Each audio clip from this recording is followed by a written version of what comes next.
Johnny Dollar. Johnny, this is Pat McCracken at Universal Adjustment Bureau. Well, hiya, Pat. How you doing this bright and sunny afternoon? Pat? Alvin Peabody Cartwright. Oh, no. Oh, yes. He's called you? Yeah, he called me. He has a problem. Well, hasn't he always? Big emergency. That's right. Which means that you have a problem. Oh, no. We haven't, Johnny. You have. Oh, well, now, Pat, let's talk about this, huh? Why does the company pass all his frantic, fantastic problems on to us? So that you can pass them on to me? Yeah? Sure, so that I can collect all those fancy fees and commissions, have an excuse to pad out the little old expense account. Now, Johnny... After all, when you're serving a client as important as he is, why, hang the expense. Oh, then you finally admit it. Huh? It's only because of the dough you collect that you put up with that wild, wacky old coot. No, wait, that isn't true. Oh, it isn't, huh? Well, I freely admit I've made a lot of money handling his problems over the years, a real sackful. Yeah? But more important, I've grown to like Alvin P., and I feel kind of sorry for him and all the messes he gets himself into. Uh-huh. So, if he's having trouble again, if I can give him a hand... What the heck with the expense account? Right. Good. That'll save the company a lot of money. No, wait a minute. I didn't mean that. Oh, well, I wish you did. Cartwrights cost us plenty. More than any other client of any other company we act for. Would you rather he took his insurance somewhere else? Right. Maybe I can arrange it. No. Wait a minute. I didn't mean that. Now, listen, Johnny. Okay, I'm listening. Drive on up to Lakewood and see him, will you? Right away? He particularly asked for me? You know he did. He always does. So will you do it? Yeah, sure, Pat. Only what's his problem this time? Johnny, I don't know. Huh? But you said he called you. That's right. And he didn't tell you? Sure he did. Well? Well, he told me one thing, told the insurance company something else. Heaven only knows what he'll tell you. Is there anything unusual about that? Nope, not a thing. So go ahead, Johnny. Go over and see him. Get him off my neck. Patrick, that I will.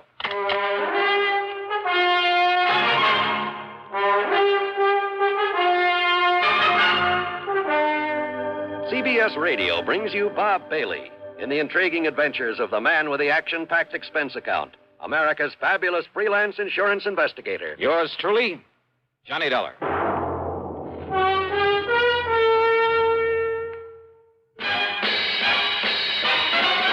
Are you smoking more now, but enjoying it less? Have a real cigarette, have a Camel. The best tobacco makes the very best smoke. Have a real cigarette, have a Camel. Are you looking for flavor and mildness? Have a real cigarette, have a Camel. The best tobacco makes the very best smoke. Have a real cigarette, a real cigarette, a real cigarette, have a Camel. If you're smoking more today, but enjoying it less, try Camels. The Camel blend of costly Turkish and domestic tobaccos has never been equal for rich flavor, easygoing mildness, real smoking satisfaction every time you light up. The best tobacco makes the best smoke. Have a real cigarette, a real cigarette, a real cigarette, have a Camel. And now Act One of yours truly, Johnny Dollar.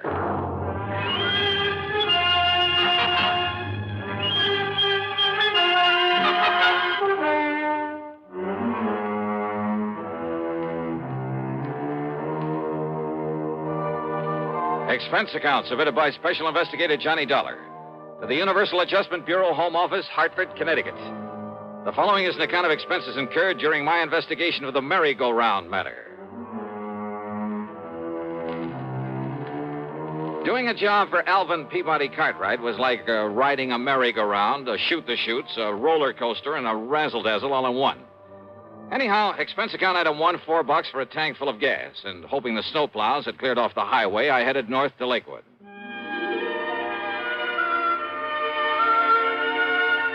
In my humble estimation, Lakewood is one of the prettiest little towns in all of New England, especially in the wintertime. The Cartwright place where the old man lives by himself is on top of a low hill beside the lake. 3 or 4 acres, I'd say, with plenty of elms and towering oak trees guarding the sprawling old mansion. And now, at dusk, with a soft blanket of snow on everything, a group of skaters gliding gracefully over the frozen lake, and a horse-drawn sleigh loaded with happy kids circling around the edge of the lake. Well, it was mighty nice. Peaceful, too. Yeah, it was good being out here in the country again, breathing deep of the crisp, cold air. I felt real good. And I hoped the problem at hand would be no more serious than most of those that were handed to me by Mr. Cartwright. Hiya. Well, don't just stand there letting in the cold. Don't you know it costs a lot of money to heat a place like this? Yeah, I'll bet it does. Well, how are And you? did you stomp the snow off your feet? Yeah, I think I Don't did. want you tracking up the house. Now, what can I do for you, Mr. What? What? Huh? Why, it's Johnny Dollar. Oh, and I know it's a little late, but Merry Christmas, Johnny.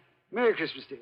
Well, thanks, Mr. Cartwright. The same to you. I knew you wouldn't let me down, boy. Just throw your things here in the hall rack, will you? Yeah. Yes, Thanks. sir, I knew you'd come. And so I saved it for you.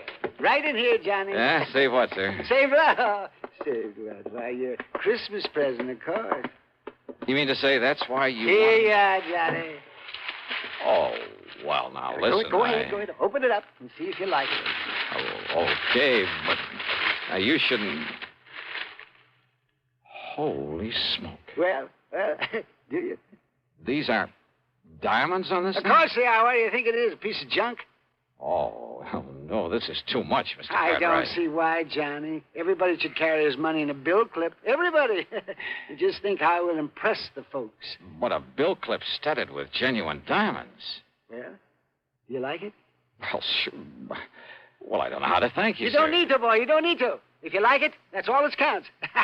So, Merry Christmas. Use it in good health. And before you go, yes, let me wish you a Happy New Year, too. Belatedly. Yeah, well, thanks. You mean this is the only reason you call me up here? Of course not, Johnny. Can't you see I'm in trouble? Terrible problem. Terrible. Better tell me all about it, then. Come, Johnny, and I'll show you. And I hope to heaven you can help me with this.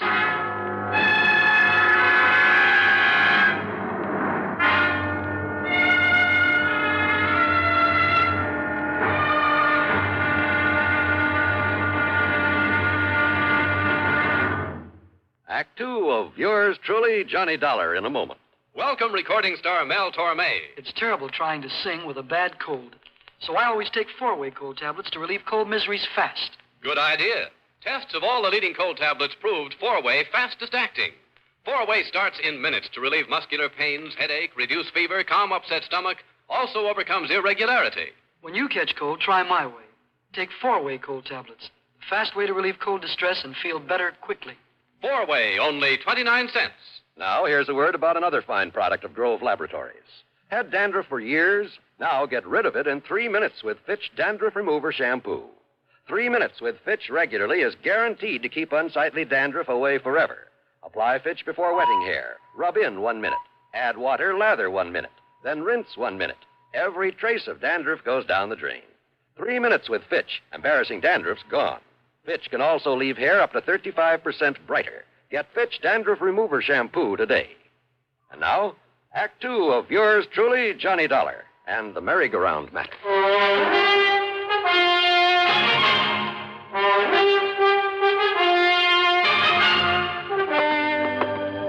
Better tell me what it's all about, Mr. Cartwright. What it's all about? My nice new art gallery. What else? Now, come along. You have an art gallery now? Johnny, ever since I went over to Paris last summer and saw that Louvre place with all those pretty things in it, I decided I'd better have an art gallery, too. Maybe not as big, but with everything just as good. Well, the Louvre has some pretty valuable things. And by spending a bit of money, I have some things that even the Louvre couldn't get. Here, I'll turn on the light. Now then, how do you like it? Wow. The gallery was 50 or 60 feet long, maybe 30 feet wide, with a high vaulted ceiling. A floor of solid marble. The tall, narrow windows were all of beautiful stained glass. Around the walls were some of the finest paintings I've ever seen. That's a Romney, Johnny. A genuine Romney. And you see this Matisse over here? And how about this Van Gogh? There were statues and various other sculptures, beautiful tapestries, valuable urns and vases, rare pieces of jewelry, and, well, just about everything you could think of. Cartwright must have poured millions into this place, and all within the space of only a few months. Isn't it nice, Johnny? Unbelievable. And when I get tired of it, it's showing it off to people. Then I'll give all these pretty things to that big museum over in Hartford. I think they'll like them, too. Don't you? Oh, sure. But I can see your problem, all right. Problem? What problem? The reason you asked for me to come here. Well, of course I did. Because of the possibility of theft. Theft? It was robbery. And, Johnny, you've got to solve it for me. You mean it's already happened? Of course it has. Why do you think I sent for you? What's been taken? One of the most valuable things in my whole collection. A sacred painting, a holy picture. Only it was more than just a picture. It was an icon, Johnny. It was encrusted with emeralds and rubies. How big was it, Mr. Cartwright? It was 9 inches high and about 4 inches wide. Very heavy. It was hanging on the wall under that light, right there.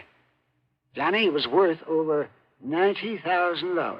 A thing as valuable as that hanging right out in the open? So that people could see it? Yeah, and small enough to be hidden away under an overcoat. Well, yes, that's why. So I hadn't thought of that. Oh, I'm afraid you had it coming, Mr. Cartwright. You're lucky that Mohr isn't missing. Now, what do you mean by that? Well, I mean you alone in this place with all these valuable objects of art. Yeah, but and letting John, all sorts of people in to see them. Well, pretty things like these have to be seen to be appreciated. Well, did you ever screen any of the people you let in here? You think for 1 minute the kind of people who would come to admire these nice things would ever steal anything? Somebody did. Oh, yes, I did. Yes, I guess you're right, but you were wrong about my being in here alone when it happened. What do you mean? Every day, Johnny, during the hours people were allowed to come in and look at my things, I had a guard on duty all the time. Oh, a registered peace officer? Well, no, he just happened to be the first man who answered my ad. Oh, great. Where is he now? Well, after this happened yesterday, I suppose it was unkind of me, but I let him go. I telephoned him this morning, told him not to bother coming back, and I sent him a check for $200. Just severance pay. In other words, you paid him for robbing you. You know where he lives? Anything about him? Well, I have his address in town. Okay, then you better give it to me. And he wasn't the only precaution I took, sir. You see, I never let more than one person come here into the gallery at a time. And I always stayed with him.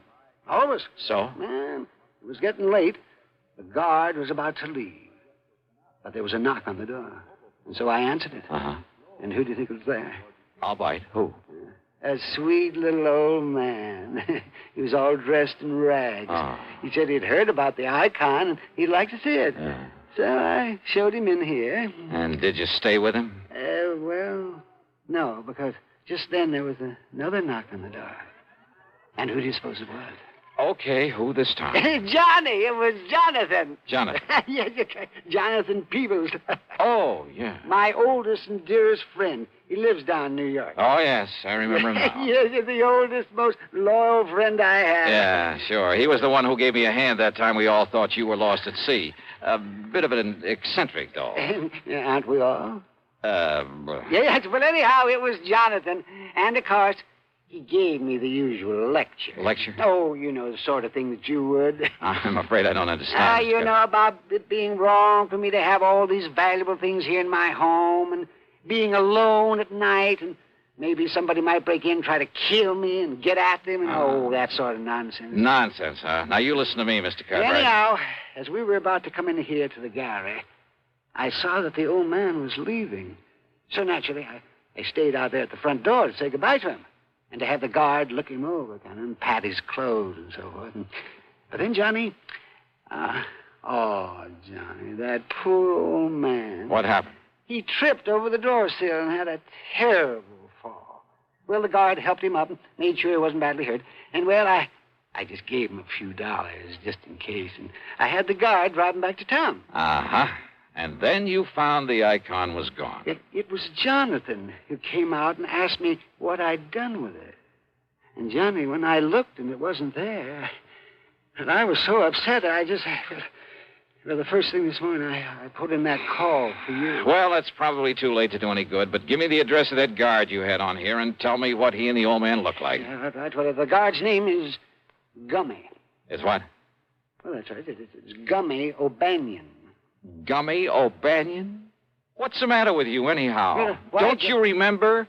Gummy O'Banion was mixed up in more rackets down in New York in the old Well, days. of course, I remember Then that. why under the But sun he would you... assured me that he's through with all that he's gone straight and he's retired. And he's the one you picked for a guard? Oh, But brother. surely you don't think that Gummy... No. You want to bet? You know something? I'm glad that Mr. Cartwright didn't want to bet. As I said before, any case where he's involved, well, you can bank on just one thing. The solution isn't going to come from any logical process of deduction or series of sensible clues. It's going to come from way out in left field. And believe me, that's exactly what happened on this one.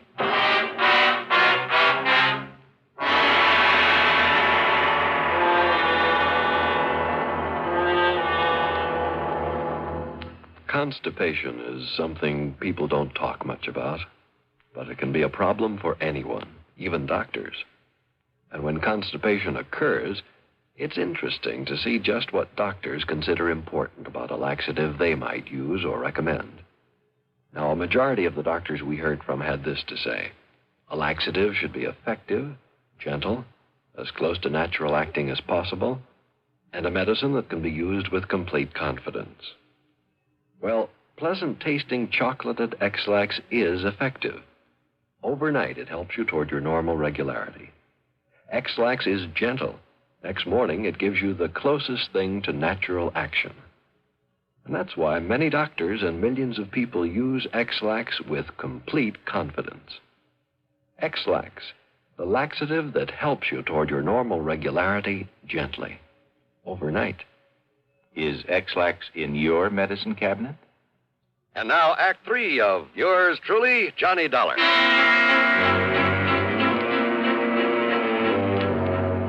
The address of Gummy O'Banion turned out to be little more than a shack at the south end of town.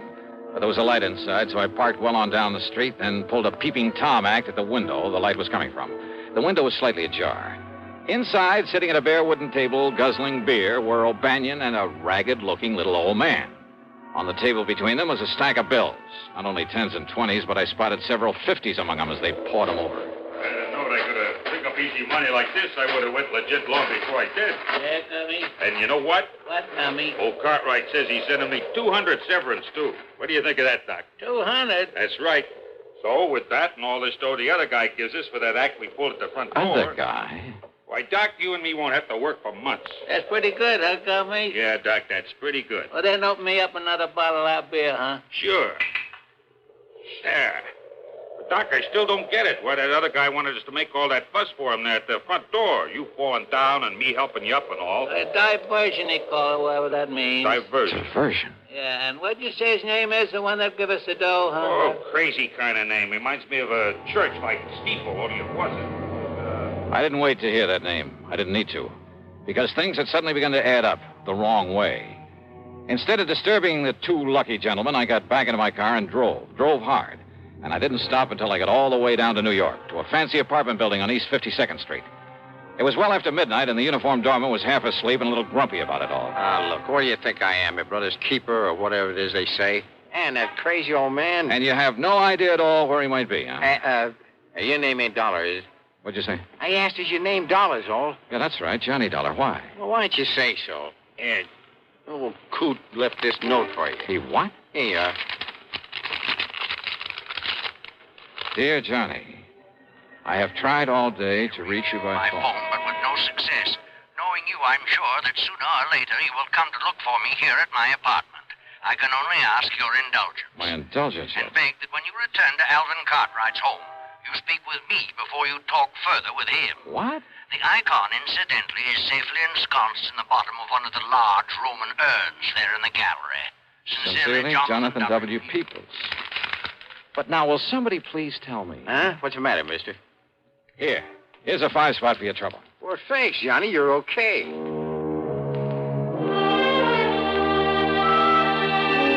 So I drove on back to Lakewood, to Cartwright's home, after a quick stop for some breakfast along the way. Not only was there no guard at the front door, but the door was unlocked. And I wondered, had Jonathan Peoples deliberately left it that way for me? Anyhow, I sneaked inside, and there, sure enough, in the breakfast room, their backs toward me, with the two wild old characters. Or maybe just one such, and his really good friend. Fool, you listen to me. Oh, fool, huh? That's right, I'm convinced of it. Oh, you are. Unless you'll solemnly promise me two things. Promise? Promise? Oh, what are you talking about? That you'll immediately, mind you, that you'll turn this whole collection over to a museum, the way you plan to do sooner or later anyway. But, Jonathan, I haven't got tired of it yet. No? Well, by the time you do, somebody will come here and bash in that silly head of yours, or at least come here and steal some of those things. Oh, with me around there? I'd just like to see anybody try to... Yes, that's right, the icon. Oh, it was such a lovely thing, too. And you'd like it back, wouldn't you? Are you crazy? Of course I'd like it back. Well, you'd also have to promise to have some honest, legitimate guards around here now, immediately, 24 hours a day. You and your ex-gangster. Yes, I guess I was wrong about him. Of course you were. He might have killed you. Unless you make those promises, Alvin, somebody will, you stupid, incompetent old... Don't you talk like that. But it's true, isn't it? Of course it is. Oh, dear, of course it is. This whole thing was silly right from the beginning, and losing that beautiful icon, it just... Would you, like it back? Yeah, I'd do anything to have it back. Anything? Yes, anything. You can hear, can't you? I can give it to you, Alvin. No, I don't care what you can do. All I care about is that... You? That's right. I have it. I'll be glad to give it to you. Jonathan. Jonathan If you keep your word. You're a crook. That's what you are. I am not a crook. But if you have the icon, it's because you stole it. I did not. You're a thief. That's what you are, a thief. I am not. There's only one way you could have gotten it. No. By stealing. No, you silly old fool. Don't you see? Don't I see what? All I did was to hide it away from you in the hopes of knocking some sense into that thick skull of yours. Well, has it? Has it made you realize that you have no business keeping a valuable thing like that around here? All right, Jonathan. I'll admit you did the right thing. You brought me to my senses. But now, give it to me. Oh, come on, give it to me. Only on condition you make those promises to me. Didn't I say I would? Then do so. I do. Cross your heart? Yes, I cross my heart and I hope to die. But there, now. Now, give me back the icon. Well, I said I would, didn't I? Well, then do so. Well, I will. Well, now. All right. And if you think for a minute that was the end of it, you're wrong. Those two wild old men sat there for the better part of an hour, squabbling, shaking their fists at each other, and a half dozen times they almost came to blows. But finally they ran out of breath, put their arms around each other, shed some tears of repentance, and then, as they've done so many times before, quietly, solemnly swore undying friendship for each other. What a pair. The expense account? Why bother? After all, by now, Alvin Peabody Cartwright has probably forgotten he even sent for me. So, yours truly, Johnny Dollar.